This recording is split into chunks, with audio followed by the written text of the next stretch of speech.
Stephen Kinnock. Thank you, Mr. Speaker. I can assure the Minister that the people of my constituency are listening carefully to what's being said today. I can also assure her that there's a palpable sense of anger and frustration amongst my constituents. Claimed action on energy is still not implemented. Claimed action on procurement amounts to so-called open advertising, whilst Hinkley Point has no British steel. The government uses the EU as an excuse for delay, whilst being China's chief cheerleader in Europe. Is it not clear to the Minister that urgent action to sustain a steel industry in Britain is a matter of the highest national priority? No more excuses, no more dodges or delays.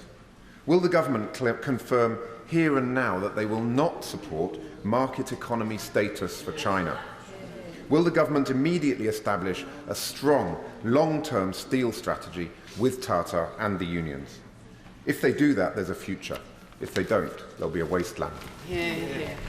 Well, of course, this is all about all of those men and their families and the women and their families who work at Tata at Port Talbot. That's what this is about today, and our thoughts are absolutely with them. And I pay tribute to some of the work I know the honourable gentleman's done, and I met the the leader of the Port Talbot port, and I hope that we can continue the discussion because there's much that can be done there. But could I just say to the honourable gentleman, it would really, really help if we all work together on this, because we all actually agree. Turning specifically, no, I'm not going to say that about the China and MES at all. There is a good argument that they should have this status, but as I say, yes, there is a good argument, but as I say, they have got to show us that if they're in the game, they have to play by the rules, and it will be for the EU to look at all the evidence before it makes its decision on that.